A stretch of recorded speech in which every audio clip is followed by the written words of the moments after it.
We'll have more on the budget a little later with our political panel, but one of the very few people on earth who merited the term superstar died today. Elizabeth Taylor was 79. She was a film star at 12, married at 18, divorced at 18, widowed at 26, endlessly remarried or entangled, divorced, drunk, dried out, feisty and fiercely loyal. She couldn't be accused of not living life to the full, and if her funeral next week turns out to be the private affair her family predict, it will be one of the few events of her time on earth to be so. Here's Stephen Smith. There may have been greater actresses, but there's never been a bigger star. You're all alike, aren't you? Play tough. I'm not like anyone, I'm me. She's not like anyone, that's for sure. Liz Taylor was so Hollywood, it's easy to forget she was born in England. Liz was a Londoner. I haven't told you. That stone fence you said was as tall as Beecher's Brook. 3 times this morning he sailed over it. She made her screen debut in National Velvet at the age of just 12. When he takes a jump, he kind of gives a second hitch and tucks his feet up under him. I'll tell you why. Are they watching? She said of her own acting as an ingenue that she was just horsing around. It scares me. But it is a wonderful feeling. She didn't sweat it like proper actors, she said, apparently not realizing that she was, in her own way, a natural. All summer long, I'll still be just as much in love with you. You'll be gone. But I'll be at the lake. You'll come up and see me. Oh, it's so beautiful there. You must come. I learned not to let it kill you, but that it wasn't a game. That you had to feel it in your gut, and your guts had to get in an uproar. And here they are, 39-year-old Michael Wilding and his bride. In parallel to her acting career, Liz Taylor also embarked on a marrying career. This was husband number 2, Michael Wilding. Later, she met number 5, Richard Burton. He said she was so extraordinarily beautiful that I nearly laughed out loud. You're a monster. You are? I'm loud, and I'm vulgar, and I wear the pants in the house because somebody's got to. But I am not a monster. I'm wondering if at times it gets a bit maritally claustrophobic. Maritally? No. Well, we had a great many people who didn't know us very well said, it's going to be very difficult for you both, doing this film, because quite clearly both people are very high temperament, and indeed the film may carry over after 6 o'clock at night. Instead of which, I wouldn't mind marrying you again. How about you? Okay, let's move around the corner. And they did. Burton was husband number 6 as well. And when they played opposite each other in this 1960 historical romp, for which Liz Taylor was paid $1 million, the love lives of the two principals was the real box office draw. That was true even after they finally separated, according to an eyewitness at a Hollywood party. They came up at the end and they said, oh, the press are outside.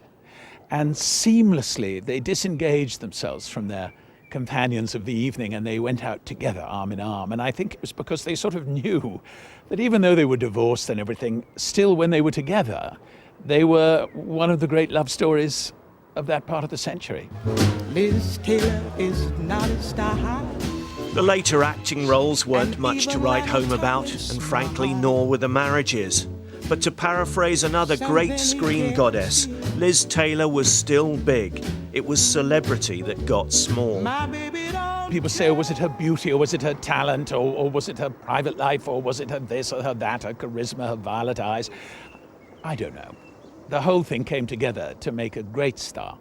And she was really the last of those stars that sort of lived our lives for us.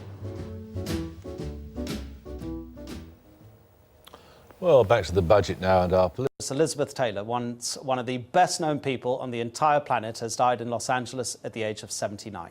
She made more than 50 films. She won 2 Oscars. She married 8 times. The BBC's arts editor, Will Gompertz, now looks back on Elizabeth Taylor's remarkable life and career.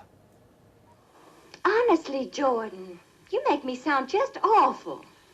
The actress, Elizabeth Taylor, instantly recognisable, wholly unforgettable, glamorous, amorous, and very, very famous.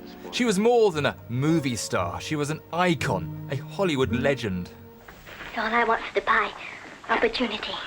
Elizabeth Taylor was born in London to American parents.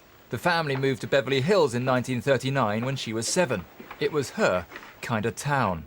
She had a film contract by the time she was 10, and at 12 made a name in this film. But if he had the money and you were the trainer, would you know where to find a jockey? Velvet, you're too young to understand some things. She also made quite an impression on co-star Angela Lansbury. First place, I mean, her appearance, even as a little girl, was absolutely stunning. She had the most beautiful eyes. And of course, as she matured, it became evident that this little girl was going to become one of the most beautiful women in the world. Wow. Not, though, before she had overcome those tricky adolescent years. Some started to doubt her talent. Until, that is, she starred alongside Montgomery Clift in A Place in the Sun. I see you had a misspent youth. It was a career-defining film. It made her a star. I love you too. And a better actor. I learned that you had to feel it in your gut. You get a rush of like being that person and being true to that person and what they would do. And then there was her private life, which was just as dramatic as her movies. By her mid-20s, she had been married 3 times, divorced twice, and widowed. Elizabeth Taylor. Meanwhile, her film career was flourishing. She received 3 Oscar nominations in a row before winning Best Actress award. I guess all I can do is say thank you. Thank you with all my heart. For this performance in Butterfield 8. But her professional and private life came sensationally together with the movie Cleopatra. We'll make this our beginning. She fell in love with the role and Richard Burton, her co-star, leading to one of the 20th century's most famous and well-documented love affairs.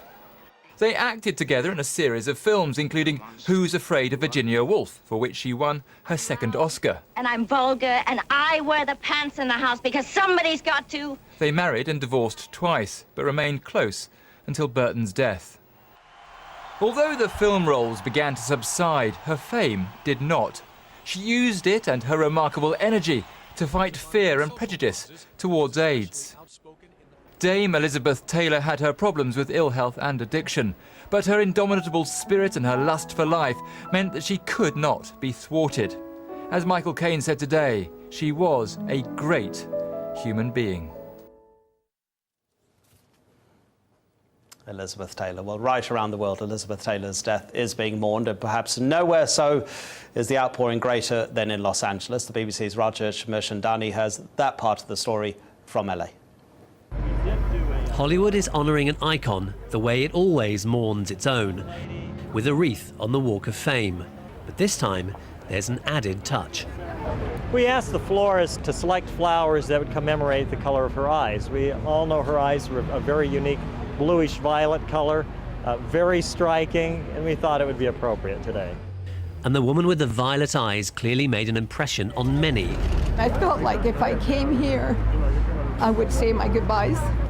I've always admired her. I am really hurting right now. She really did contribute a lot to the AIDS Foundation and just who she was as an actress, and just her essence really is pretty amazing, and it's sad. Among the many public figures who paid tribute, Elton John, through his AIDS Foundation, said, "We've just lost a Hollywood giant, but more importantly, we've lost an incredible human being." Bill and Hillary Clinton said she brought to life unforgettable characters on film, and her tireless efforts to combat AIDS brought hope to millions.